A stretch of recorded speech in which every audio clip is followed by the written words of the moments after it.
حضور علیہ الصلوۃ والسلام کی بارگاہ میں عرض کی کہ یا رسول اللہ، رب فرماتا ہے کہ جہاں میرا ذکر ہوگا وہیں میرے مصطفیٰ کا ذکر ہوگا۔ اذان میرے لیے ہوگی، ذکر میرے مصطفیٰ کا ہوگا۔ تکبیر میرے لیے ہوگی، ذکر میرے مصطفیٰ کا ہوگا۔ نماز میرے لیے ہوگی، ذکر میرے مصطفیٰ کا ہوگا۔ دعا میرے لیے ہوگی، ذکر میرے مصطفیٰ کا ہوگا۔ بندے میرے ہوں گے، امت تیری ہوگی۔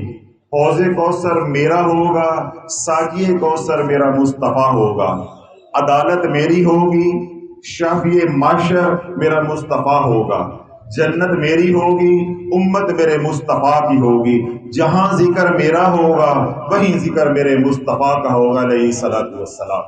تو جہاں اللہ رب العزت کا ذکر ہوگا وہیں پہ حضور علیہ الصلوۃ والسلام کا ذکر ہوگا۔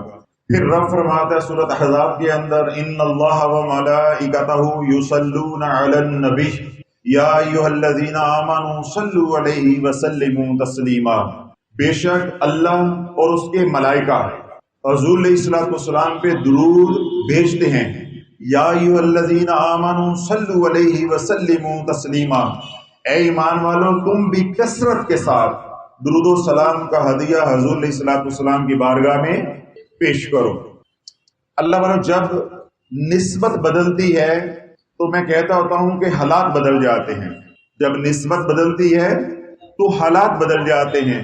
جب نسبت بدلتی ہے تو قیمت بدل جاتی ہے۔ جب نسبت بدلتی ہے تو حیثیت بدل جاتی ہے۔ جب نسبت بدلتی ہے تو انسان کی اوقات بدل جاتی ہے۔ بے نہیں، جب اعمال کی نسبت بدلتی ہے تو ان کی قیمت بدل جاتی ہے۔ ابھی میں نے بیان سے پہلے بھی یہ بات کہی کہ جو فرض کا نور ہے وہ واجب کا نہیں ہے، جو واجب کا نور ہے وہ سنت موقدہ کا نہیں ہے، جو سنت موقدہ کا نور ہے وہ سنت غیر موقدہ کا نہیں ہے، اور جو سنت غیر موقدہ کا نور ہے وہ نوافل کا نہیں ہے۔ تو جو نسبت اوپر ہوتی جائے گی کام کی یا اعمال کی تو اس کا نور بڑھتا جائے گا۔ ایک عمل ہے، اس کی نسبت میرے ساتھ ہے، بات سمجھ آ رہی؟ ایک کام ہے، کوئی بھی عمل میں کرتا ہوں اس کی نسبت میرے ساتھ ہے، اور ایک عمل ہے اس کی نسبت کسی اللہ والے کے ساتھ ہے، کامل اولیاء اللہ کے ساتھ ہے۔ ایک عمل ہے اس کی نسبت حضور علیہ الصلوۃ والسلام کے ساتھ ہے، اور ایک عمل ہے اس کی نسبت اللہ رب العزت کے ساتھ ہے۔ تو جس عمل کی نسبت اللہ کے ساتھ ہوگی وہ عمل سب سے بڑا، کیونکہ اللہ سب سے بڑا، اللہ اکبر کبیرہ، اللہ بڑوں سے بھی بڑا ہے، تو جو وہ کام کرے گا وہ کام بھی سب سے بڑا۔ تو اللہ پھر کون سا کام کرتا ہے؟ ان اللہ وملائکتہ یصلون علی النبی، اللہ اپنے محبوب پہ درود پڑھتا ہے۔ تو اللہ کا اپنے محبوب علیہ الصلوۃ والسلام پہ درود پڑھنا، اللہ بڑا، اس کا کام بھی بڑا۔ تو اس کا کیا مطلب ہوا کہ درود پڑھنا سب سے بڑا کام ہے، یہ عمل تمام اعمال سے بڑا ہے۔ جب یہ عمل کرنے کی کسی ایمان والے کو توفیق مل جائے تو بقیہ سارے کام کیا ہیں؟ کم درجے کے۔ باقی سارے کام کیا ہیں؟ کم درجے، کیونکہ ان کی نسبت کم درجے کی ہے، ان میں نور کم درجے کا ہوگا۔ جس طرح میں نے مثال دی کہ کوئی کام میں کرتا ہوں اس کی نسبت میرے ساتھ ہے، اس میں نور کیا ہوگا؟ چاہے وہ بھلائی کا کام بھی ہے اس میں نور کیا ہوگا؟ بہت تھوڑا ہوگا۔ کسی اللہ والے کے ساتھ ہے، ولی کامل کے ساتھ اس کی نسبت ہے تو اس میں نور کیا ہوگا؟ تھوڑا سا زیادہ ہوگا۔ اگر اسی کام کی نسبت صحابہ کے ساتھ ہے تو نور اور زیادہ ہوگا۔ اگر اسی کام کی نسبت حضور علیہ الصلوۃ والسلام کے ساتھ ہے تو اس میں نور ہی نور ہوگا، نور علی نور ہوگی، بلکہ وہ سنت رسول ہوگی، وہ سنت رسول ہوگی۔ اب اللہ والو، جو نقطہ میں آپ حضرات کو سمجھانا چاہتا ہوں، آپ کے سامنے کھولنا چاہتا ہوں، ایک ہے سنت رسول، ایک کیا ہے؟ سنت رسول، ایک ہے سنت الہیہ۔ ایک کیا ہے؟ سنت رسول، اور ایک ہے سنت الہیہ یا سنت الہی۔ حضور علیہ الصلوۃ والسلام کا ذکر کرنا اللہ کی سنت ہے، حضور کا ذکر کرنا کس کی سنت ہے؟ اللہ کی، اور اللہ کا ذکر کرنا میرے مصطفیٰ کی سنت ہے۔ ذکر الہی کرنا حضور علیہ الصلوۃ والسلام کی سنت ہے، اور ذکر رسول کرنا، ذکر مصطفیٰ علیہ الصلوۃ والسلام کرنا اللہ رب العزت کی سنت ہے۔ تو اللہ سب سے بڑا تو اللہ کی سنت بھی سب سے بڑی، تو اس لیے جو درود ہے وہ تمام عبادات سے سب سے بڑی عبادت ہے، تمام عبادات سے بڑی عبادت ہے۔ کیوں؟ یہ عمل اللہ خود فرما رہا ہے، یہ عمل اللہ خود کر رہا ہے اور اس کے تمام ملائکہ کر رہے ہیں۔ اب آپ توجہ رکھیے گا کہ یہ عمل کب سے ہو رہا ہے، یہ عمل کب سے ہو رہا ہے، توجہ رکھیے گا۔ حضور علیہ الصلوۃ والسلام کی بارگاہ میں جبریل امین علیہ السلام حاضر ہوئے، بڑی حدیث پاک ہے، اس کا مفہوم لب لباب 2-4-5 فکروں کے اندر آپ کے سامنے جو ہے وہ رکھتا ہوں۔ حضور علیہ الصلوۃ والسلام کی بارگاہ میں جبریل امین علیہ السلام حاضر ہوئے اور آ کے عرض کرنے لگے کہ یا رسول اللہ، میرے رب نے مجھے تخلیق فرمایا، جب میرے رب نے مجھے تخلیق فرمایا تو میں عرش کے نیچے 10,000 سال کھڑا رہا، مجھے یہی معلوم نہیں تھا میں کون ہوں اور کس مقصد کے لیے پیدا کیا گیا۔ میرا رب ایسا بے نیاز ہے۔ اب یہاں پہ ایک بات آ گئی، اصلاح کے لیے میں ضمناً عرض کر دیتا ہوں کہ اللہ والو، آج ہم 5 دن نماز پڑھ لیں اور اللہ سے دعا مانگ لیں، ہماری دعا قبول نہ ہو تو ہمارے اندر مایوسی آ جاتی ہے۔ 8-10 دفعہ خانقاہ آ گئے تو پھر احسان جتلانا شروع کر دیا، حضرت صاحب 9 جمعراتیاں ہو گئی ہیں، 7 جمعراتیاں ہو گئی ہیں، 5 جمعراتیاں ہو گئی ہیں، ابھی میرا کام نہیں ہوا۔ اور اسی طرح بہنیں ہی اگر کوئی عمل کر لیا، کوئی وظیفہ پڑھ لیا، 2-4-5 دن پڑھ لیا تو پھر کیا کہنا شروع کر دیا، بھائی اتنے دن وظیفہ پڑھا ہے، میرا کام تو ہوا نہیں ہے۔ تو ہمارے اندر یوں مایوسی آتی ہے۔ تو اللہ والو، اللہ تو ایسا بے نیاز ہے کہ جب وہ کسی بات پہ انکار کر دے یا انتظار کا امر جاری کر دے تو قیامت تک بھی وظیفے پڑھتا رہے، تو جب اللہ نہیں چاہے گا تو کام نہیں ہوں گے، کام اسی وقت ہونے ہیں جب اللہ چاہے گا۔ اب جبریل امین علیہ السلام کو رب نے تخلیق فرمایا تو معاذ اللہ، اللہ جو ہے وہ بے خبر ہے، اللہ بے خبر ہے؟ اللہ بے خبر نہیں ہے، اللہ بے نیاز ہے۔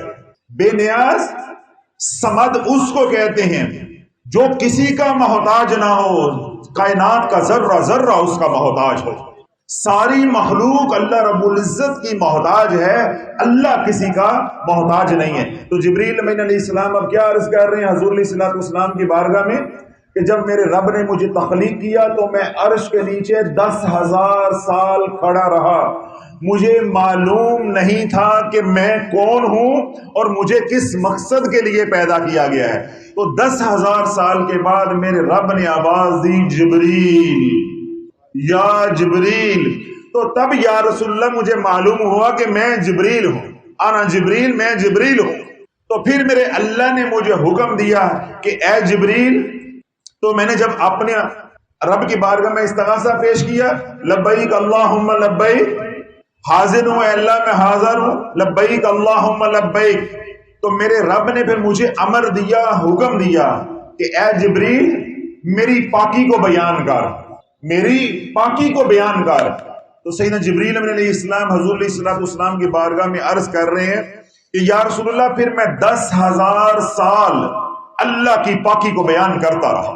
کوئی 1 دن کی، 2 دن کی، 4 دن کی، 4 مہینوں کی بات نہیں ہے، 10,000 سال میں پھر اللہ کی پاکی کو بیان کرتا رہا۔ وہ بے نیاز سنتا رہا، کوئی نیا حکم نہیں ہے، وہ بے نیاز سنتا رہا۔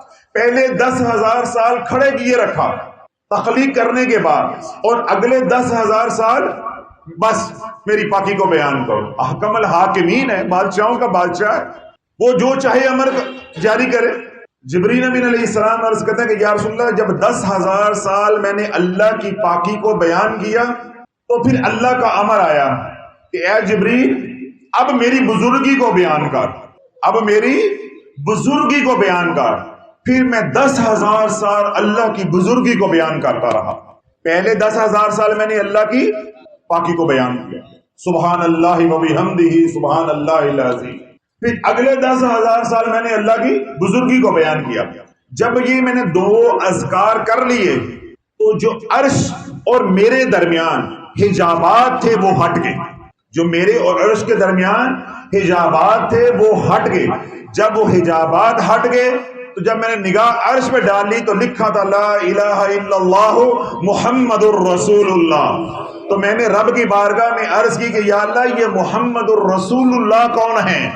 تو میرے رب نے آواز دی کہ اگر یہ محمد نہ ہوتے تو جبریل بھی نہ ہوتا، اگر یہ محمد نہ ہوتے تو حور و غلمان بھی نہ ہوتے، اگر یہ محمد نہ ہوتے تو جنت اور دوزخ بھی نہ ہوتی، اگر یہ محمد نہ ہوتے تو پھر نہ عرش ہوتا، نہ فرش ہوتا، نہ تو ہوتا، نہ ملائکہ ہوتے، نہ انسان ہوتے، نہ جنات ہوتے.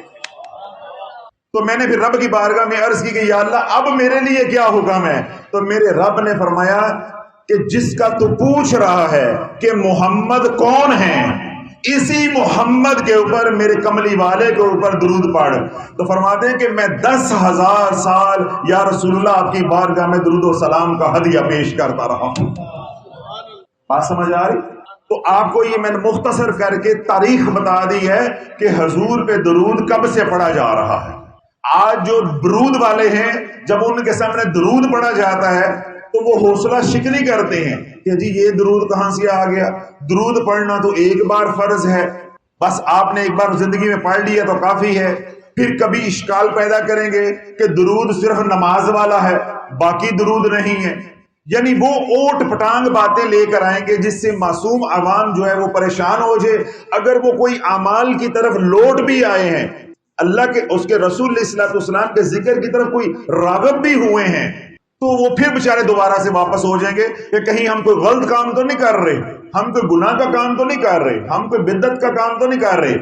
بھائی جس کو تو آج بدعت کہہ رہا ہے، جس دن سے جبریل پیدا ہوا ہے یہ بدعت وہ اس دن سے کر رہا ہے، یہ اس دن سے جاری ہے، تو آج کی بات کر رہا ہے. تو اللہ رب العزت جو ہے اپنے محبوب علیہ السلام کا ذکر کر رہا ہے، تمام ملائکہ حضور علیہ السلام کا ذکر کر رہے ہیں. تو کیا اس سے ثابت ہوا کہ ذکر رسول علیہ السلام کرنا اللہ کی سنت ہے، تمام ملائکہ کی سنت ہے. پھر یا ایھا الذین آمنوا صلوا علیہ وسلموا تسلیما، پھر تمام ایمان والوں کی سنت ہے. تو جو عمل اللہ کی سنت، توجہ ہے، جو عمل اللہ کی سنت، جو عمل تمام ملائکہ کی سنت ہو اور جو عمل تمام صالحین کی سنت ہو، اللہ والوں کوئی مائی کا لال اندازہ کر سکتا ہے کہ اس سنت کے اندر کیا نور ہوگا، اس سنت کے اندر کتنا نور ہوگا. میں ایک دو باتیں کہہ کے اس مضمون کو مکمل کرتا ہوں. حضور علیہ السلام نے ارشاد فرمایا کہ جس ایمان والے نے یعنی اہل ایمان نے کہا اللہم صلی علی محمد، کتنا وقت لگتا ہے اس پہ؟ تو 2-3 گھنٹے لگ جاتے ہیں یہ بولتے ہوئے اللہم صلی علی محمد، یعنی 5 سیکنڈ بھی نہیں لگتے. کیونکہ میں تو بیان کر رہا ہوں نا، خطابت کر رہا ہوں، تو میں نے بڑے آرام سے بولا ہے. تو جب آپ پڑھیں گے تو آپ تو 2 سیکنڈ میں پڑھ لیں گے، 3 سیکنڈ میں پڑھ لیں گے. اللہم صلی علی محمد. حضور علیہ السلام نے ارشاد فرمایا کہ جس نے محض اتنا کہا اللہم صلی علی محمد، اللہ 1000 فرشتوں کو تخلیق فرماتا ہے، اور وہ فرشتے یک زبان ہو کے رب کی بارگاہ میں عرض کرتے ہیں کہ یا اللہ زمین پہ فلاں بن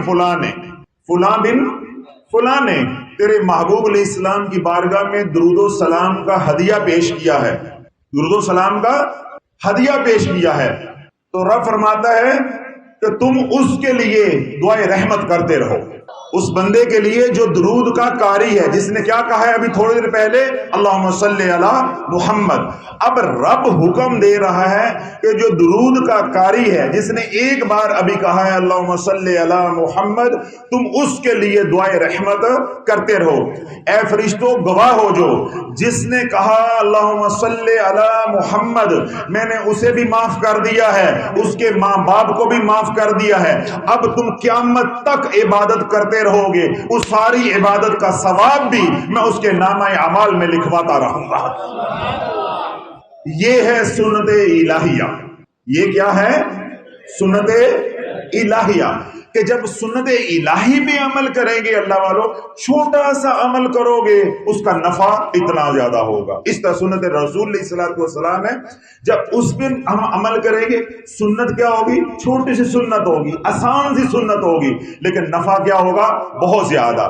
لیکن جب ہم کوئی اپنے طریقے سے عمل کریں گے، ساری زندگی بھی چلتے رہیں گے، اعمال کی کثرت ہوگی لیکن نور بہت کم ہوگا.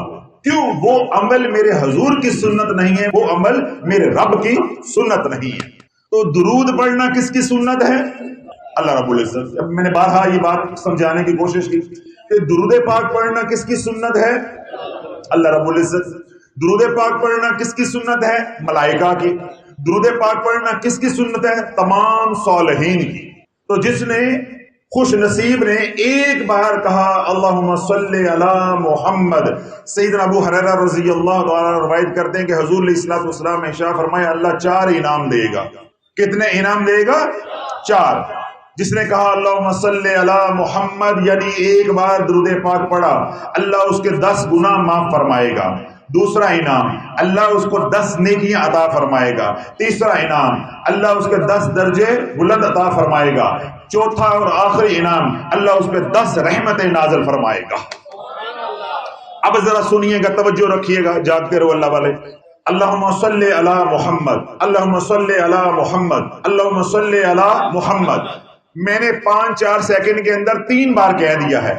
میں نے بولا اللہم صلی علی محمد تو میرے نبی کی بشارت کے مطابق مجھے 4 انعام ملیں گے. 10 گناہ معاف، 10 نیکیاں، 10 رحمتیں، 10 درجے بلند. ابھی فرشتہ لکھ نہیں پائے گا تو میں کہوں گا اللہم صلی علی محمد. ابھی وہ فرشتہ لکھ نہیں پائے گا تو میں کہوں گا اللہم صلی علی محمد. تو اللہ والوں کہنے اور عرض کرنے کا مقصد یہ ہے، اگر میں سارا دن یوں کہتا رہوں اللہم صلی علی محمد، اللہم صلی علی محمد، اللہم صلی علی محمد، تو ہر پل میرے اوپر رحمت نازل ہوتی رہے گی.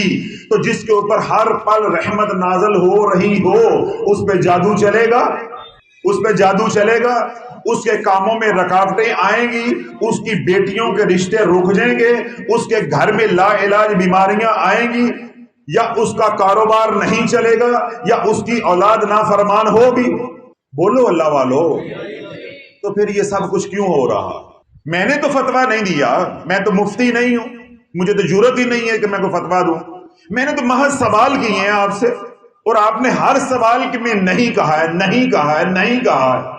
میں نے کہا ہے کہ جس گھر میں اللہم صلی علی محمد پڑھا جا رہا ہے، ہر پل اٹھتے بیٹھتے کوئی ایک فرد بھی پڑھ رہا ہے، وہ کنبہ 5 افراد کا ہے، 6 افراد کا ہے، 10 افراد کا ہے، 7 افراد کا ہے، کوئی ایک بندہ بھی گھر میں پڑھ رہا ہے اللہم صلی علی محمد، اللہم صلی علی محمد، اللہم صلی علی محمد، تو ہر پل اس گھر میں کیا ہو رہی ہے؟ رحمت نازل ہو رہی ہے. ہر پل اس گھر میں کیا ہو رہی ہے؟ رحمت نازل ہو رہی ہے. تو پھر میں نے آپ سے چند سوالات کیے ہیں کہ جس گھر میں جس بندے کے اوپر ہر پل رحمت نازل ہو رہی ہو، کیا وہ بندے کے کام رکیں گے؟ آپ نے کہا نہیں. اس کی بیٹیوں کے رشتے رکیں گے؟ آپ نے کہا نہیں. اس پہ جادو چلے گا؟ آپ نے کہا نہیں. اس کو لا علاج بیماری لگے گی؟ آپ نے کہا نہیں. تو پھر اللہ والو یہ سب کچھ تو ہے، اسی کے لیے تو آپ خانقاہ آئے ہو. اس کا کیا مطلب ہے کہ گھر میں درود نہیں ہے، گھر میں برود ہے. ہم درود والے نہ بن سکے، ہم برود والے بن گئے. میں نے فتویٰ نہیں دیا، میں دوبارہ دہرا رہا ہوں بات کو. آپ کہہ رہے ہیں کہ نہیں ہے. درود پڑھنے والے کو جس پہ ہر پل اللہ کی رحمت نازل ہو رہی ہے، مجھے بتاؤ اس کی اولاد نافرمان ہوگی؟ تو آج گھر گھر میں ہے. جس گھر میں ہر پل درود پڑھا جا رہا ہے اس کو مالی تنگ دستی آئے گی، اللہ اس کو دوسروں کا محتاج کر دے گا. بولو تو ہم کیوں محتاج ہیں؟ انفرادی سطح پہ بھی محتاج ہیں اور حکومتی سطح پہ بھی، قومی سطح پہ بھی محتاج ہیں. اس کا کیا مطلب ہوا کہ ہمارا درود کے ساتھ کوئی تعلق نہیں رہ گیا. تو جس کا اللہ بولو درود کے ساتھ تعلق نہیں ہے اس کا رب کی رحمت میں پھر کوئی حصہ نہیں رہ گیا. تو جو رب کی رحمت سے محروم ہو گیا تو وہ پھر اللہ کے فضل سے محروم ہو گیا، اللہ کی سلامتی سے محروم ہو گیا، وہ اللہ کی طرف سے نازل ہونے والی برکت سے محروم ہو گیا. جو رحمت سے محروم ہو گیا، جو سلامتی سے محروم ہو گیا، جو برکت سے محروم ہو گیا، اب اس کے گھر میں جادو چلے گا، اب اس کے گھر میں لا علاج بیماریاں آئیں گی، اب اللہ اس کی اولاد کو نافرمان کرے گا، اب اللہ اس کو پائی پائی سے محتاج محتاج کر کے زمانے کے سامنے ذلیل کر کے دکھائے گا. کیوں؟ تو اللہ کی رحمت سے محروم ہو گیا. اللہ زمانے کو دکھائے گا کہ جو میری رحمت سے محروم ہو جاتا ہے، میری سلامتی سے محروم ہو جاتا ہے، میری طرف سے نازل ہونے والی برکت سے محروم ہو جاتا ہے، اس کو میں یوں عبرت کی مثال بنا دیتا ہوں، یوں عبرت کی مثال بنا دیتا ہوں. 6 فٹ کا 6.5 فٹ کا بندہ ہوگا، سڑکوں پہ بھیک مانگ رہا ہوگا. ماں باپ ہیں، اولاد منتوں سے لی، اللہ سے مانگ مانگ کے لی، طویز دھاگے وظیفے کر کر کے لی. جب اولاد 25 سال کی ہو گئی، ماں باپ کی امیدوں کا مرکز اب اولاد بن گئی. اب ماں باپ منتظر ہیں کہ اولاد ہمارا سہارا بنے گی. گھر میں درود نہیں ہے، برود ہے. اللہ اسی اولاد کو نافرمان کر دے گا. ایک لڑکی نکال کے بھاگ جائے گا تو گھر میں جو لڑکی ہے وہ گھر چھوڑ کے چلی جائے گی. یا اللہ ایسی بری علتوں کے اندر مبتلا کر دے گا کہ اولاد بھی ہے لیکن تجھے سکھ نہیں ہوگا، تجھے سکھ نہیں ہوگا. تو 2 وقت کی روٹی کے لیے بھی محتاج ہوگا. اگر بڑھاپا آ گیا ہے، اللہ تجھے ایسی عبرت کی مثال بنا دے گا. تیرے بچے تیرے سامنے کھا پی رہے ہوں گے، موج مستیاں کر رہے ہوں گے. تجھے کوئی طہارت کروانے کے لیے، وضو کروانے کے لیے نہیں ہوگا، تجھے کوئی بیت الخلا لے جانے کے لیے نہیں ہوگا، تجھے کوئی پیشاب پخانہ کرانے کے لیے نہیں ہوگا. روٹی دینا کوئی تو دور کی بات، کوئی تجھے دوائی دارو لے کے دینے کے لیے راضی نہیں ہوگا. کیوں؟ اللہ راضی نہیں ہے، اللہ راضی نہیں ہے، اللہ راضی نہیں. تو اللہ والو، اللہ کی رضا کی سب سے بڑی نشانی جو میں یہ فقیر بتا رہا ہے، یہ توجہ رکھیے گا، جس سے اللہ راضی ہو جاتا ہے اس کو اپنے مصطفیٰ پہ درود پڑھنے کی توفیق عطا فرما دیتا ہے. کیوں؟ جب درود پڑھا جاتا ہے اللہم صلی وسلم وبارک علی سیدنا محمد، اللہ کے نبی علیہ السلام کے لیے دعائے سلامتی کی جاتی ہے، دعائے رحمت کی جاتی ہے، دعائے برکت کی جاتی ہے. پھر اللہ کا وعدہ ہے کہ رحمت مانگے گا تو رحمت کے بدلے رحمت دوں گا. تو میرے مصطفیٰ کے لیے سلامتی مانگے گا تو سلامتی کے لیے سلامتی دوں گا. سیدنا ابو ہریرہ رضی اللہ عنہ روایت کرتے ہیں کہ حضور علیہ الصلوۃ والسلام نے ارشاد فرمایا کہ جبریل میرے پاس آئے، انہوں نے آ کے مجھے بشارت دی کہ رب فرماتا ہے جو میرے مصطفیٰ پہ درود پڑے گا، جو میرے مصطفیٰ پہ درود پڑے گا، صلات پڑے گا، تو میں صلات کے بدلے صلات بھیجوں گا.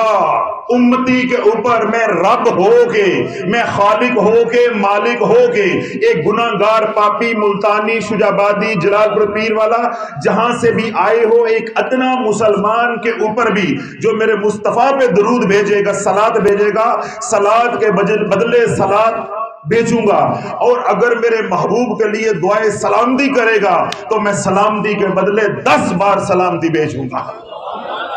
تو میرے مصطفیٰ کے اوپر ایک بار درود بھیجے گا اللہم صلی علی محمد، ایک بار دعا کرے گا اللہم صلی علی محمد، اے اللہ اپنے محمد کے اوپر رحمت نازل فرما. رب فرماتا تو میرے مصطفیٰ کے اوپر ایک بار رحمت کی دعا کر، میں تیرے اوپر 10 بار رحمت کو نازل کروں گا. تو ایک بار کہے اللہم سلم علی محمد، اے اللہ اپنے محمد کے اوپر سلامتی نازل فرما. تو میرے محمد کے لیے، میرے کملی والے کے لیے ایک بار دعائے سلامتی کر، میں تیرے اوپر 10 بار سلامتی نازل کروں گا. تو اللہ بولو جس کے اوپر 10 بار رحمت نازل ہو رہی ہے، 10 بار برکت نازل ہو رہی ہے، 10 بار سلامتی نازل ہو رہی ہے، وہ محض اتنا کہہ رہا ہے اللہم صلی وسلم وبارک علی سیدنا محمد. تو جس کے اوپر سلامتی کا یہ عالم ہے، رحمت کا یہ عالم ہے، برکت کا یہ عالم ہے، وہ اس دریا کے اندر ڈبیاں لگا رہا ہے، تو اللہ والو اس کی اولاد نافرمان ہو جائے گی، اس کے چلتے کاروبار رک جائیں گے، اس کے چلتے ہوئے کاموں میں رکاوٹیں آئیں گی، یا اللہ اس کو لا علاج بیماریوں میں مبتلا کرے گا، یا اللہ اس کو محتاجی والی زندگی دے گا. نہیں، اللہ اس کو محتاجی والی زندگی نہیں، اللہ اس کو عزت والی زندگی دے گا، اللہ رحمتوں والی زندگی دے گا، اللہ سلامتی والی زندگی دے گا، اللہ برکت والی زندگی دے گا. پھر اسے نہیں، اس کی نسل کو بھی سنوارے گا، پھر اس کی نسل نہیں، اس کی نسل کو بھی سنوارے گا. یہ بات میں نہیں کہہ رہا، یہ مدینے والے نے کہی ہے. جو درود پڑے گا اللہ اسے بھی سنوارے گا، اس کی اولاد کو بھی سنوارے گا، اس کی اولاد کو بھی رنگ دے گا، یعنی اولاد کی اولاد کو بھی رنگ دے گا. درود پڑھ رہا ہوں میں، میرے بچے نوازے گے، میرے بچوں کے بچے بھی نوازے جائیں گے. یعنی ایک نسل میں ہو گئی، ایک میری اولاد ہوگی، ایک میرے اولاد کی اولاد ہو گئی، تو کتنی نسلیں سنبھالی جائیں گی؟ 3۔ تو پڑھا کیا ہے؟ اللہم صلی علی محمد۔ حضرت صاحب کوئی تویز دے دیں جلدی کام ہو جائے، کوئی تویز دے دیں مجھے، میں اس کو دباؤں، اس کو جلاؤں، اس کو لٹکاؤں، اس کو پلاؤں، میں ایسا کچھ کروں اور آپ مجھے کچھ ایسا کر کے دے کہ میرا فٹافٹ کام ہو جائے۔ اے بدبختہ، درود سے بڑھ کے کون سا وظیفہ ہے؟ اگر تیرا کام درود سے نہیں ہوا تو پھر سن لے، تیرا کام برود سے ہی ہونا ہے، تیرا کام برود سے ہی ہونا ہے۔ اللہ تجھے اس دنیا میں بھی جلائے گا ایندھن کی طرح، تیری زندگی کو اجیرن کر دے گا، تو روٹی روٹی سے محتاج ہوگا، لقمے لقمے کا محتاج ہوگا، پائی پائی کا محتاج ہوگا، تو بستر پہ سوئے گا، اللہ نیند نہیں آنے دے گا، تجھے رہنے کے لیے گھر چاہیے، اللہ اپنا گھر نہیں بننے دے گا، تو کرائے پہ رہے گا، اللہ مالک مکان کے ذریعے ذلیل کروائے گا۔ اگر تیرے پاس کچھ مال ہے تو اس سے چٹائی خرید لیتا ہے، چارپائی خرید لیتا ہے، بستر خرید لیتا ہے، بیڈ خرید لیتا ہے، اے سی لگا لیتا ہے، تو جب لیٹنے لگے گا تو رب کہے گا تو لیٹ تو گیا ہے، میں کریم ہوں، میں نے کریم ہو کے ہاتھ ہلکا رکھا ہے، جو میں نے تجھے عطا کیا اس سے تو نے گھر بنا لیا، تو نے اے سی خرید لیا، تو نے کمرہ بنا لیا، تو نے بیڈ لے لیا، اب میں نے چادر رات کی تان دی ہے، تو بستر پہ لیٹ بھی گیا ہے، اب ذرا سو کے دکھا، اب ذرا سو کے دکھا۔ اللہ والو، صرف امریکہ کے اندر 3 ارب ڈالر کے ٹرینکولائزر بکتے ہیں، نیند کی گولیاں بکتی ہیں، صرف امریکہ۔ اور یہ جو میں آپ کو 3 ارب ڈالر بتا رہا ہوں، یہ آج سے 5 سال پہلے کے اعداد و شمار ہیں، یہ 5 سال پہلے کے ہیں، اور اب کیا عالم ہوگا۔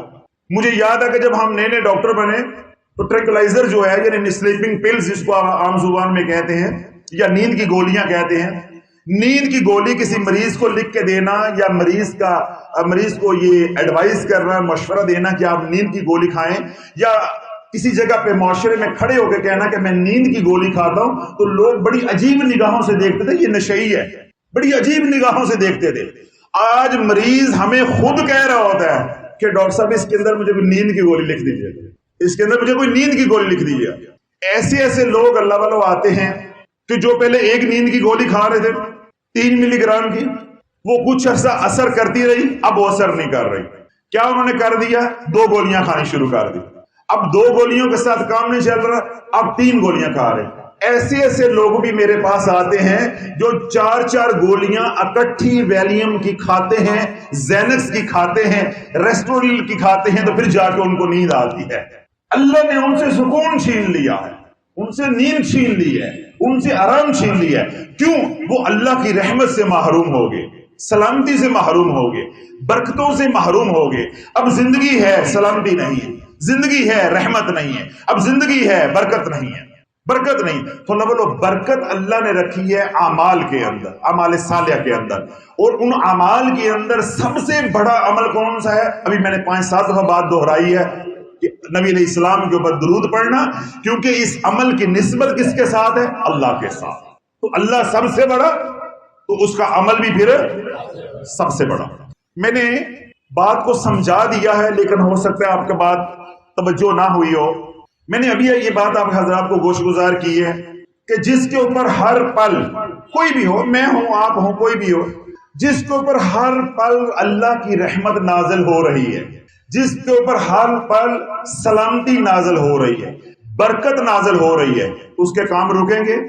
ابھی میں نے 2 دفعہ بات پہلے بھی یہ دہرائی ہے، اس کو مصیبتیں آئیں گی، پریشانیاں آئیں گی۔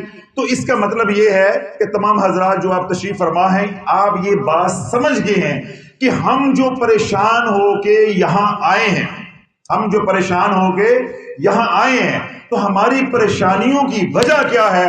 کہ ہم اللہ کی رحمت سے دور ہو گئے ہیں، ہم اللہ کی سلامتی سے دور ہو گئے ہیں، تو ہم اللہ کی طرف سے نازل ہونے والی برکت سے دور ہو گئے ہیں۔ تو اللہ والو، اس کا علاج میرے سے کروانے کی کیا ضرورت ہے؟ میں نے تو آپ کو نقطہ سمجھا دیا ہے، جس چیز سے دور ہو کے پریشان ہوئے ہو، انہی نعمتوں کے نزدیک ہو جو تمہارے مسائل حل ہو جائیں گے۔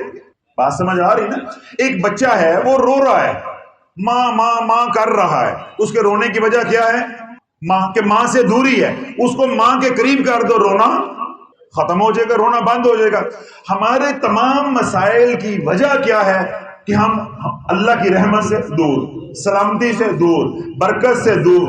تو تینوں یہ جو خزانے ہیں، یہ تینوں یہ نعمتیں ہیں، یہ کیسے ملیں گی؟ اللہم صلی وسلم وبارک علی سیدنا محمد۔ تو بس یہ پڑھتا جا، اللہ اپنے رحمت کے خزانوں سے رحمت دیتا جائے گا، اللہ اپنے سلامتی کے خزانوں سے سلامتی دیتا جائے گا، اللہ اپنے برکت کے خزانوں سے برکت نازل کرتا جائے گا۔ جب تیرا گھر بھر جائے گا، تیرا برتن بھر جائے گا، تیرے گھر سے نافرمانی بھی نکل جائے گی، تیرے گھر سے بے برکتی بھی نکل جائے گی، تیرے گھر سے چوری ڈکیتی بھی نکل جائے گی، تیرے گھر میں جو مسائل ہیں، اولاد گھر بیٹھی ہوئی ہے، لڑائی ہے، فساد ہے، جتنے بھی من جملہ مسائل ہیں، وہ ان تین خزانوں کی خیرات نہ ہونے کی وجہ سے ہیں۔ جب تین خزانوں کی یہ خیرات تیرے گھر میں آ جائے گی، یہ تین نعمتیں تیرے گھر میں آ جائے گی، تو انشاءاللہ سارے مسائل ختم ہو جائیں گے، سارے مسائل ختم ہو جائیں گے۔ میں ایک سادہ سی مثال دیتا ہوں۔ آپ کے گھر میں ٹی وی چل رہا ہے، آپ کے گھر میں فریج چل رہا ہے، آپ کے گھر میں موبائل چارجنگ پہ لگا ہوا ہے، بچے پڑھ رہے ہیں، وہ لیپ ٹاپ یا کمپیوٹر پہ کام کر رہے ہیں، آپ کے گھر میں پانی والا پمپ چل رہا ہے، لائٹیں چل رہی ہیں، یہ سارا نظام گھر میں چل رہا ہوتا ہے، سارا نظام چل رہا ہوتا ہے۔ بجلی چلی جائے، یہ سارا نظام کیا ہو جائے گا؟ بند ہو جائے گا۔ تو اللہ والوں، بجائے کوسنے دینے کے کہ موٹر نہیں چل رہی، کمپیوٹر نہیں چل رہا، میں نے موبائل چارجنگ پہ لگایا تھا، موبائل چارج نہیں ہو رہا، پنکھا نہیں چل رہا، یہ بلب نہیں چل رہا، یہ کوسنے دینے کی بجائے یہ ساری چیزیں بند کس وجہ سے ہوئی ہیں کہ لائٹ چلی گئی ہے۔ لائٹ آن کرو، سب کچھ آن ہو جائے گا، لائٹ آن کرو تو سب کچھ آن ہو جائے گا۔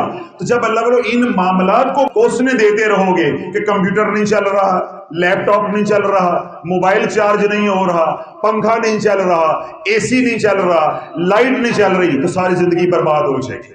کبھی آ جاؤ گے خانقاہ میں، حضرت صاحب میری اولاد نافرمان ہو گئی ہے، پہلے اسے فرما بردار کرنا شروع کر دو، زندگی کے 15 سال وہی کھپ جائیں گے۔ اس کے بعد آ جاؤ، حضرت صاحب میرے گھٹنوں میں درد شروع ہو گیا ہے، بیماری لگ گئی ہے، پھر اس کا علاج شروع ہو جائے گا۔ پھر آ جاؤ گے، حضرت صاحب میری بیٹی کی شادی نہیں ہو رہی، پھر اس کے لیے لگ جاؤ گے۔ تو اللہ والو، یہ زندگی یہ ہے کیا ہے کہ آپ کو زندگی جبریل امین علیہ السلام والی ملی ہوئی ہے یا سیدنا خضر علیہ السلام والی ملی ہوئی ہے؟ ہماری زندگی تو اللہ والو میں کہتا ہوں صرف 20 سال ہے۔ کتنی زندگی ہے؟ 20 سال ہے۔ پہلے 30 سال تو پڑھائی میں لگ جاتے ہیں، کتنے ہو گئے زندگی کے کتنی بہاریں گزر گئی؟ 30۔ تو 50 پہ ویزا لگ جاتا ہے۔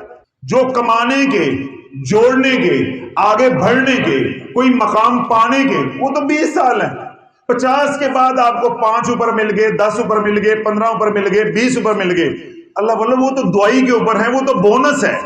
اصل جو زندگی ہے وہ کتنی ہے؟ 20 سال، صرف 20۔ چلو 20 نہیں، آپ کہتے ہیں 25 کہہ لو۔ اگر کوئی خوش نصیب ہے، کسی کے باپ کا کاروبار ہے، وہ آج 25 سال کا ہوا، اپنے باپ کے کاروبار پہ بیٹھ گیا، تو 50 سال تک وہ کیا ہے؟ موجے مار لے۔ تو 50 سال کے بعد تو پھر ڈاکٹروں کے ساتھ ہی جاری ہونی ہے، دوائی پہ چلنا ہے۔ تو اللہ یہ جو 25-30 سال یا 20-25 سال کی زندگی ہے، اس زندگی کو میں اگر آپ کمپیوٹر ٹھیک کرواتے رہیں گے، موٹریں ٹھیک کرواتے رہیں گے، لیپ ٹاپ ٹھیک کرواتے رہیں گے، موبائل کی چارجنگ ٹھیک کرواتے رہیں گے، پیروں کے پاس آ کے اب میری بچی کی شادی نہیں ہو رہی، میری اولاد نافرمان ہو گئی ہے، میری بیوی بد زبان ہو گئی ہے، میرے گھر میں فلاں بیماری ہے، میرے گھر میں ناپاک چھینٹے آتے ہیں، میرے گھر میں کپڑے کٹتے ہیں، میرے گھر میں رزق کی تنگی ہے، اللہ بولو 20 سال اسی کام پہ لگا دیے، تو قبر کب بنانی ہے؟ آخرت کب بنانی ہے؟ آخرت کب بنانی ہے؟ اور اگر یہی 20 سال اللہم صلی علی سیدنا محمد پہ لگا دیتے ہو تو اللہ والوں سارے مسئلے بھی حل ہو جائیں گے، اللہ دنیا بھی بنا دے گا، اللہ آخرت بھی بنا دے گا۔ اب مزید تو اس کے اوپر کلام کرنے کی ضرورت نہیں ہے، آپ حضرات کو یہ نقطہ سمجھ آ گیا کہ ہماری زندگی کے تمام مسائل کی وجہ اللہ کی رحمت سے دوری، سلامتی سے دوری اور برکت سے دوری ہے۔ جب ہمارے اوپر رحمت کا نزول ہوگا، سلامتی کا نزول ہوگا، برکت کا نزول ہوگا، تو کیا ہوگا؟ ہمارے سارے زندگی کے مسائل انشاءاللہ العزیز حل ہو جائیں گے۔ اور اس کا آسان وظیفہ، آسان عمل، آسان طریقہ ان تینوں خزانوں کو لوٹنے کا جو میں نے بتایا ہے، لینے کا لفظ نہیں میں نے استعمال کیا، دیکھو میں نے کتنی سختی کے ساتھ بولا ہے، زور دے کے بولا ہے، لوٹنے کا۔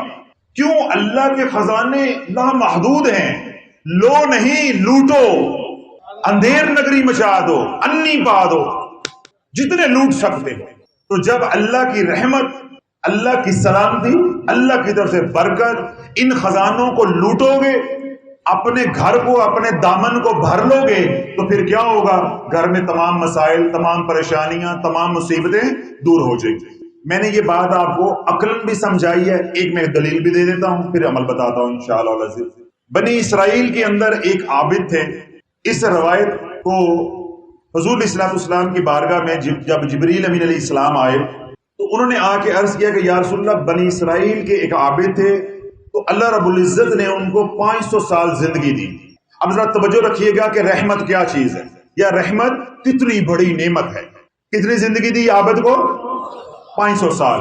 ہماری 500 سال میں زیادہ نہیں تو 10 نسلیں کھپ جاتی ہیں۔ ہم جیسے لوگوں کی زیادہ نہیں، 12 نہیں تو 10 نسلیں کھپ جاتی ہیں۔ تو کتنی زندگی اللہ رب العزت نے دی ہے؟ 500 سال۔ 500 سال زندگی۔ سیدنا جبریل امین علیہ السلام اب حضور علیہ السلام کی بارگاہ میں عرض کر رہے ہیں کہ بنی اسرائیل کے عابد کو اللہ رب العزت نے 500 سال زندگی دی، اور اللہ نے اس کو ایسا مقام دیا کہ ہر طرف پانی ہے، سمندر ہے۔ اللہ نے محض اس کے لیے سمندر کے اندر سے پہاڑ کو پیدا کیا، ایک جزیرہ چھوٹا سا، ایک پہاڑ پیدا کیا، اس پہاڑ کے اوپر ایک چھوٹا سا چشمہ بنایا، پھر اس پہاڑ کے اوپر اپنے قدرت الہیہ سے ایک انار کا درخت اگایا۔ اب یہ باتیں عقل مانتی ہے؟ ناممکن سی بات ہے۔ اب چاروں طرف کیا ہے؟ پانی پانی پانی پانی ہے، درمیان میں ایک پہاڑ، ایک ٹیلہ ہے، اس ٹیلے کے اوپر پانی کا چھوٹا سا چشمہ ہے اور ایک انار کا درخت ہے۔ تو میرے رب نے اس عابد کو وہاں پہنچایا کہ تو پانی پیتا جا، اسی پانی چشمے کے پانی سے وضو بھی کرتا جا، جب تجھے بھوک لگے تو انار کھاتا جا اور میری عبادت کرتا جا۔ 500 سال عبادت کرتا رہا۔ رب کے ساتھ جب یاری لگ گئی، لو لگ گئی، تو رب کی بارگاہ میں اس نے عرض کی کہ یا اللہ، تو نے مجھے اتنی عبادت کی توفیق دی ہے، اے اللہ میری خواہش یہ ہے کہ جب میں مروں تو حالت سجدہ میں مروں۔ توجہ ہے کہ مجھے جب موت آئے تو حالت سجدہ میں آئے۔ اب ذرا توجہ رکھیے گا، جبریل امین علیہ السلام حضور علیہ السلام کی بارگاہ میں عرض کرتے ہیں یا رسول اللہ، جب بھی ہمارا آنا جانا ہوتا، یعنی آسمان سے زمین، زمین سے آسمان، جب بھی ہمارا آنا جانا ہوتا، ہم اس پہاڑ کے پار سے گزرتے، جب بھی ہم گزرے ہیں وہ حالت سجدہ میں ہوتا، وہ حالت سجدہ میں ہوتا۔ اب اللہ بولو یہ بات سن لی ہے، اب اگلی بات ان کانوں سے نہیں سننی، دل کے کانوں سے سننی ہے۔ اب جبریل امین علیہ السلام تصویر کا دوسرا رخ بیان کرنے لگے، لیکن یا رسول اللہ کل قیامت کا دن ہوگا۔ سمجھا کیا رہا ہوں کہ رحمت کیا ہے۔ اب سیدنا جبریل امین علیہ السلام کیا عرض کرنے لگے حضور کی بارگاہ میں کہ یا رسول اللہ کل قیامت کا دن ہوگا، اسی عابد کو، وہ جو بنی اسرائیل کا عابد ہے، اسی عابد کو رب کی بارگاہ میں پیش کیا جائے گا۔ تو رب کے بارگاہ میں جب نامہ اعمال پیش ہوگا تو میرا رب فرمائے گا اس کو میری رحمت سے جنت میں لے جاؤ، اس کو میری رحمت سے جنت میں لے جاؤ۔ تو وہ رب کی بارگاہ میں مڑ کے عرض کرے گا یا اللہ جے آج بھی تیری رحمت نہیں جانا ہے تو 500 سال عبادت کا پھر کیا بنا؟ آج بھی اگر میں نے تیری رحمت سے ہی جنت میں جانا ہے تو جو میں نے 500 سال دن رات عبادت کی ہے، سجدوں میں گزارے ہیں، اس کا کیا بننا ہے؟ تو میرا رب فرمائے گا میرے رب کا جو جمال ہے وہ جلال میں بدلے گا۔ اللہ فرمائے گا کہ ٹھیک ہے، تو اگر حساب کرنے پہ آ گیا ہے تو پھر ہم بھی حساب کر لیتے ہیں۔ اے مسلمان، حضرت صاحب 10 دن ہو گئے وظیفہ پڑھتے ہوئے، تیرے ساتھ حساب کرے اب۔ حضرت صاحب سورت طارق کو آج 25 دن ہو گئے ہیں، سورت توبہ کو 3 مہینے ہو گئے، بند نہ کر دیں، تیرے ساتھ حساب کرے اب۔ اب میرا رب کیا فرمائے گا؟ آجا پھر تیرے سے حساب کرتے ہیں۔ اب اس کا نامہ اعمال، جتنے بھی اعمال کیے ہیں ان کا وزن کیا جائے گا، اور جتنی اللہ نے نعمتیں دی ہیں، امام شافعی رحمت اللہ فرماتے ہیں کہ یہ ممکن ہے کہ اللہ نے جتنے ریت کے ذرے پیدا کیے ہیں ان کو گنا جا سکے، یہ ممکن ہے کہ جتنے پانی کے قطرے ہیں ان کو گنا جا سکے. یہ ممکن ہے جتنے درخت ہیں پہ جتنے درختوں کے پتے ہیں انہیں گنا جا سکے. یہ ممکن نہیں ہے کہ جتنی نعمتیں اللہ رب العزت نے اپنے بندے کے لیے پیدا کی ہیں ان کو شمار کیا جا سکے. تو اللہ والو جب نعمتوں کا شمار ہی نہیں ہے، یہ جو کچھ بھی اللہ والو تخلیق ہم ہے، اللہ نے فرمایا ہے پوری کائنات کو جنت سمیت، یہ سارا کس کے لیے؟ بندے کے لیے، یہ ہمارے لیے. تو جب نعمتوں کا شمار نہیں ہے تو شکر کیسے ہو جائے گا؟ تو رب نے کیا کہا کہ آجا پھر حساب کر لیتے ہیں. اب اس کے اعمال کا وزن کیا گیا. رب کیا فرمائے گا؟ اس کی ایک آنکھ اس کو اس کے برابر رکھ کے تولو. اس کی ایک آنکھ، تو اللہ والو اس کی 500 سال کی عبادت صرف ایک آنکھ کے برابر ہوگی. اب میرا رب فرمائے گا اس کو جہنم میں لے جاؤ، اس کو جہنم میں لے جاؤ. جب دروغے اس کو گھسیٹ رہے ہوں گے جہنم میں لے جانے کے لیے، اب وہ مڑ کے کیا کہے گا؟ اے اللہ نہیں، مجھے اپنی رحمت سے معاف کر دے، مجھے جنت میں بھیج دے. اب میرا رب جو ہے فرشتوں کو حکم دے گا اس کو واپس لے کر آؤ، اس کو واپس لے کر. دوبارہ اس کو رب کی بارگاہ میں پیش کیا جائے گا. اب رب اس سے ایسے باتیں کرے گا جیسے دوست سے باتیں کرتا ہے. اب ذرا سنو کہ رب کیا بولے گا. جب سیدنا جبریل علیہ السلام نے حضور علیہ السلام کی بارگاہ میں عرض کی، پھر رب پوچھے گا اے عابد بتا تجھے کس نے پیدا کیا. اب عابد سے رب کیا پوچھے گا کہ اے عابد بول تجھے کس نے پیدا کیا. وہ کہے گا یا اللہ تو نے پیدا کیا. تو میرا رب جلال سے فرمائے گا کیا یہ رحمت نہیں ہے؟ میں تجھے پیدا نہ کرتا تو تو کہاں سے عبادت کرتا؟ کون سا تو عابد بن جاتا؟ کہاں جنت میں آ جاتا؟ تو کیا تجھے میرا پیدا کرنا میرا احسان نہیں ہے، میری رحمت نہیں ہے، میرا فضل نہیں ہے؟ وہ کہے گا یا اللہ یہ تیری رحمت ہے. پھر رب فرمائے گا کہ تجھے میں نے ایمان دیا، تجھے عبادت کی توفیق دی، کیا میرا عبادت کی توفیق دینا کیا یہ میری رحمت نہیں ہے؟ وہ کہے گا یا اللہ یہ تیری رحمت ہے. پھر رب فرمائے گا تو کہاں رہتا تھا؟ وہ کہے گا جی میں جزیرے میں. رب فرمائے گا پانی تھا، پانی کے اندر میں نے ایک پہاڑ پیدا کیا، اس پہاڑ کے اوپر جو بیابان تھا، جو ویران تھا، خشک تھا، میں نے اس خشک پہاڑ کے اوپر تیرے لیے ایک چشمہ بنایا. پھر تیرے کھانے کے لیے میں نے انار کا درخت بنایا. پھر میں نے تجھے 500 سال زندگی دی. پھر زندگی دے کے میں نے تجھے توفیق دی عبادت کی، سجدوں کی، ذکر کی. کیا یہ میرا احسان نہیں ہے؟ یہ میری رحمت نہیں ہے؟ وہ کہے گا کہ یا اللہ تیری رحمت ہی ہے. تو پھر رب فرمائے گا کہ جب یہ ساری رحمت ہے تو جنت بھی تو میری رحمت ہے.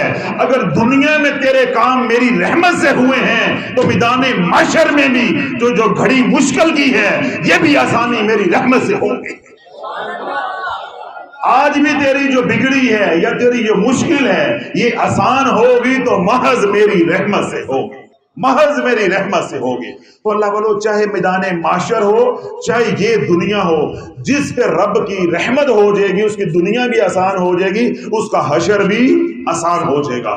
تو دنیا میں اگر دنیا آسان کرنی ہے تو کیا ہے؟ اللہم صلی علی سیدنا محمد، اللہم صلی وسلم وبارک علی سیدنا محمد. اللہ کی سلامتی کو لوٹ لو، اللہ کی رحمت کو لوٹ لو، اللہ کی برکتوں پہ ٹوٹ پڑو، اللہ سے رحمتیں لوٹ لو، سلامتی لوٹ لو، برکتیں لوٹ لو، اپنے برتن بھر لو. پھر کیا ہوگا؟ دنیا میں جب تم نے اپنے برتن کو، اپنے دامن کو اللہ کی رحمت سے، اللہ کی سلامتی سے، اللہ کی برکت سے بھرا ہوگا تو میرے کملی والے نے کیا بات ارشاد فرمائی ہے؟ کل قیامت کے دن وہ سب سے زیادہ میرے قریب ہوگا جو سب سے زیادہ درود پڑھنے والا ہوگا. میں ابھی بات کر رہا ہوں کہ درود پڑھو تو دنیا کے غم مٹاؤ، تو اللہ کا نبی کیا بشارت دے رہا ہے؟ تو درود پڑھ رہا ہے دنیا کے مسائل حل کرنے کے لیے. اگر تو درود اتنا پڑھا کہ سب سے زیادہ پڑھا تو سب سے زیادہ قریب بھی تو میرے ہوگا. پھر اللہ کے نبی علیہ الصلوۃ نے ارشاد فرمایا کہ جس نے روزانہ 50 مرتبہ سر درود پاک پڑھا، کتنا؟ 50 مرتبہ روزانہ بغیر ناگے کے درود پاک پڑھا، کل قیامت کے دن میں اس کے ساتھ مصافحہ کروں گا، میں اس کے ساتھ مصافحہ کروں گا. تو اللہ والو اگر آپ یہ چاہتے ہو کہ میدان معاشر میں یداللہ والے ہاتھوں کو میں بوسہ بھی دوں جیسے اپنے پیر کے ہاتھوں کو چومتا ہوں، اپنے پیر کے ہاتھوں میں ہاتھ دیتا ہوں، بوسہ دیتا ہوں، مصافحہ کرتا ہوں، یہ اعزاز حضور علیہ السلام کی بارگاہ میں مجھے حاصل ہو تو پھر اٹھتے بیٹھتے پڑھو اللہم صلی وسلم وبارک علی سیدنا محمد۔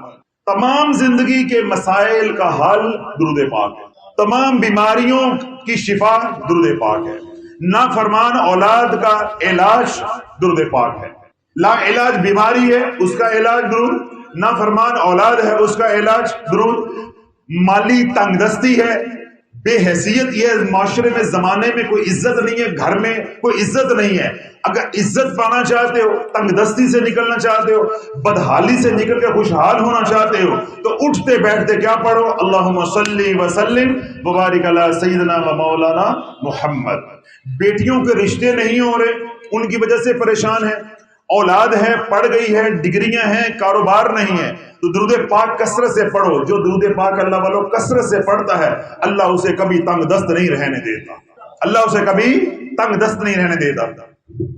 طبرانی نے اس روایت کو نقل کیا ہے، ابھی میں نے خطبے کے اندر بھی یہ درود پڑھا، اللہم صلی وسلم وبارک علی سیدنا و مولانا محمد عبدک والرسولک وصلی علی المؤمنین والمؤمنات والمسلمین والمسلمات۔ یہ چھوٹا سا درود پاک ہے اللہ والو، اس کو نیٹ سے ڈاؤن لوڈ کر لو، اس کی کاپی نکلوا لو فوٹو اسٹیٹ سے، اس کو 2-4 دن میں یاد کر لو۔ اللہم صلی وسلم وبارک علی سیدنا و مولانا محمد عبدک والرسولک وصلی علی المؤمنین والمؤمنات والمسلمین والمسلمات۔ اس کا ذرا ترجمہ سن لیں پھر آپ کا ذوق دوبالا ہوگا، پر اگلی بات آپ کو سمجھ آ جائے گی۔ اللہم صلی وسلم وبارک علی سیدنا محمد، اے اللہ اپنے مصطفیٰ پہ رحمت نازل فرما، اپنے مصطفیٰ پہ سلامتی نازل فرما، اپنے مصطفیٰ پہ برکت نازل فرما۔ یہ پہلے حصے کا ترجمہ ہو گیا، اللہم صلی وسلم وبارک، رحمت سلامتی برکت علی محمد، محمد کے اوپر علیہ السلام، عبدی کا والرسول کا، جو تیرے مقبول بندے ہیں اور رسول ہیں۔ تو اس کا ترجمہ مفہوم کیا ہو جائے گا؟ اے اللہ اپنے محبوب کے اوپر رحمت نازل فرما، سلامتی نازل فرما، برکت نازل فرما، جو تیرے مقبول بندے اور رسول ہے۔ اب یہ درود مکمل ہو گیا۔ اس درود کے اندر راز ہے، اس درود کے اندر کیا ہے؟ راز ہے۔ پھر کیا ہے؟ وَصَلِّ عَلَى الْمُؤْمِنِينَ وَالْمُؤْمِنَاتِ وَالْمُسْلِمِينَ وَالْمُسْلِمَاتِ، اے اللہ تمام مسلمان مرد عورتیں، مومنین مرد عورتیں جتنے بھی ہیں ان سب کے اوپر بھی رحمت نازل فرما۔ سیدنا آدم علیہ السلام سے لے کے اب تک جتنے بھی ہیں سب کے اوپر رحمت نازل فرما۔ اس میں انبیاء علیہ السلام بھی ہے، صالحین بھی ہیں، صحابہ بھی ہیں، ہم جیسے بھی ہیں کلمہ کو، سارے کے سارے سب کے اوپر۔ تو اللہ والو آپ اس درود پاک کو ذرا سمجھنے کی کوشش کرو کہ میں کیا رہا ہوں۔ اللہ کے نبی نے یہ تحفہ کیا دیا ہے؟ ایک ہے درود، وہ تو میں نے پڑھ دیا، 20 دفعہ میں نے پڑھا ہے، اللہم صلی وسلم وبارک علی سیدنا محمد، وہ تو بات ختم ہوگی۔ اس درود کے اندر اس کو کہتے ہیں درود صدقہ۔ اس درود کو کیا کہیں گے؟ درود صدقہ۔ اس درود کے اندر راز ہے کہ یہ پریشانیاں، یہ مصیبتیں، یہ تکلیفیں تیزی کے ساتھ کیوں حل کرتا ہے۔ جب آپ نبی علیہ السلام کے لیے درود پڑھیں گے، آپ کی آل کے لیے درود پڑھیں گے، وہ ایک الگ مضمون ہے۔ جب آپ کہیں گے وَصَلِّ عَلَى الْمُؤْمِنِينَ وَالْمُؤْمِنَاتِ وَالْمُسْلِمِينَ وَالْمُسْلِمَاتِ، جب آپ تمام ایمان والوں کے لیے بھی دعائے رحمت کریں گے، اللہ بھلو جب آپ اربوں خربوں ایمان والوں کے لیے دعائے رحمت کرو گے، پھر میں نے کہا ان ایمان والوں میں انبیاء علیہ السلام بھی ہیں، صحابہ بھی ہیں، اولیاء اللہ بھی ہیں، قطب غوث ابدال بھی ہیں، اور ہمارے جیسے پاپی بھی ہیں۔ جب سب ایمان والوں کے لیے دعائیں رحمت کرو گے، تو عاجز ہو کے ان کے لیے دعائیں کرے گا، وہ قادر ہو کے تیرے پہ رحمت نہیں کرے گا۔ تو عاجز ہو کے ان گنت لوگوں کے لیے رحمت مانگ رہا ہے، وہ قادر ہو کے لامحدود خزانوں کا مالک ہو کے تیری مصیبتیں دور نہیں کرے گا، تیرے پہ رحمت نہیں کرے گا۔ تو اللہ جب آپ ہاتھ اٹھاؤ گے اللہم صلی وسلم وبارک علی سیدنا محمد، حضور علیہ الصلوۃ والسلام کے لیے دعائے رحمت کے لیے ہاتھ اٹھاؤ گے، ادھر تو ہاتھ اٹھائے گا، مدینے میں کملی والے نے جب ید اللہ والے ہاتھ تیرے لیے اٹھا دیے، تو نہیں تیری نسلوں کو سنوار دے گا، تجھے نہیں تیری نسلوں کو سنوار دے گا۔ بس کمی کس بات کی ہے؟ تو محبت کے ساتھ پڑھ۔ اور میں سمجھانے کی غرض سے اتنی بات صرف کہہ رہا ہوں، تو جتنی محبت سے عامل سے تمیز لینے جاتا ہے کہ ساڈا بابا بڑا پہنچیا ہے، وہ ہمارے ساتھی بیٹھے ہوئے ایک پیچھے، وہ ایک اور ساتھی ہیں، وہ آتے وہ بتا رہے ہم جاتے تھے نا تو وہ پیر صاحب سے ہم ان کے گٹے گوٹے دباتے تھے جا کے نا پہلے۔ تو تیری جب بابے کے ساتھ اتنی عقیدت ہے کہ بابے کا تمیز دیا، میں نے لٹکایا، جلایا، دبایا، پلایا، تو میرا بیڑا پار ہے مسلمان۔ کیا تیرا نبی تیری نظروں میں اتنا مقام بھی نہیں رکھتا؟ تیرا ایک عامل کے کاغذ کے ٹکڑے کے اوپر اتنا یقین ہے کہ میں پلاؤں گا، کھلاؤں گا، دباؤں گا، جلاؤں گا، لٹکاؤں گا تو میرا کام ہو جائے گا۔ تو عامل پہ اتنا تقیہ کر کے بیٹھا، تیرا مدینے والے پہ تقیہ نہیں ہے، تیرا مدینے والے پہ اعتقاد نہیں ہے، تیرا کملی والے پہ یقین نہیں ہے، تیرا رب کے حکم کے اوپر یقین نہیں ہے کہ تیرا رب فرما رہا ہے یا ایھا الذین آمنوا صلوا علیہ وسلموا تسلیما، کہ کثرت کے ساتھ درود و سلام پڑھو۔ تو سلام پڑھے گا، درود پڑھے گا، تو سلامتی کی رحمت کی دعا کرے گا، میرے مصطفیٰ کے لیے سنوارتا تجھے جاؤں گا۔ تو دعا کس کے لیے کرتا جائے گا؟ میرے کملی والے کے لیے، درود ان کے لیے پڑے گا، سلام ان کے لیے، برکت کی دعا ان کے لیے، نفع تجھے ہوتا جائے گا، نفع تجھے ہوتا جائے گا۔ تو اللہ والو، درود پاک وہ عبادت ہے جو پڑھنے والے کو سنوارتی جاتی ہے، سنوارتی جاتی ہے۔ پھر میں نے ابھی کیا حدیث پاک پڑھی، پھر تجھے نہیں سنوارے گی، تیری نسل کو، تیری اس نسل کو نہیں، اگلی بھی نسل کو، 3 نسلوں کو سنوار دے گی، 3 نسلوں کو سنوار دے۔ تو یہ جو درود پاک ہے جو طبرانی نے روایت کیا، اللہم صلی وسلم وبارک علی سیدنا و مولانا محمد عبدک و رسولک وصلی علی المؤمنین والمؤمنات والمسلمین والمسلمات، اس میں حضور علیہ الصلوۃ والسلام کے لیے بھی دعا ہے، دعائے رحمت ہے، دعائے سلامتی ہے، دعائے برکت ہے، اور تمام ایمان والوں کے لیے بھی ہے۔ تو اللہ والو، یہ رحمت کا وہ موقع ہے، اس کی ایک چھینٹ بھی تجھے مل گئی تو تیری نسلیں پار ہیں۔ میں نے یہ لفظ نہیں بولا کہ تیرے مسئلے حل ہے، میں نے یہ لفظ بولا ہے تیری نسلیں پار ہے، تیری نسلوں کے مسائل حل ہو جائیں گے۔ تو اللہ بولو، اگر آپ یہ چاہتے ہیں کہ میری زندگی میں سکون آ جائے، میرا کاروبار جو ہے وہ بہتر ہو جائے، مجھے اعمال والی زندگی کی توفیق مل جائے، مجھے اللہ اس کے رسول کا قرب مل جائے، مجھے حضور علیہ الصلوۃ والسلام کی غلامی مل جائے، میری اولاد فرما بردار ہو جائے، اسی طرح میرے گھر میں بیماریاں ہیں، پریشانیاں ہیں، لڑائی جھگڑے ہیں، نفاق ہے، وہ گھر سے دور ہو جائے، اور میری زندگی سکون.com والی ہو جائے، تو اللہ والو، اس درود پاک کو روزانہ 313 بار پڑھنا اپنا معمول بنا لو۔ بس ٹوٹل یہ 30 منٹ کا کام ہے، اور اس میں یہ شرط بھی نہیں ہے کہ 313 بار ایک ہی بار پڑھنا ہے۔ 100 بار صبح پڑھ لو، 100 بار عصر کے بعد پڑھ لو، 100 بار رات سونے سے پہلے پڑھ لو، اور اگر آسانی ہے سارا کا سارا رات کو پڑھ لو، سارے کا سارا رات کو پڑھ لو، اگر دن میں آسانی ہے تو سارے کا سارا فجر کے بعد پڑھ لو، یہ سارا آپ کے اوپر ہے، لیکن 313 کی تعداد پوری کرو، کیونکہ 313 بار درود پاک جب پڑھو گے تو تمہارا نام کثرت سے درود پڑھنے والوں میں لکھا جائے گا، کثرت سے درود پڑھنے والوں میں لکھا جائے گا۔ یہ تو ہے معمول کی بات۔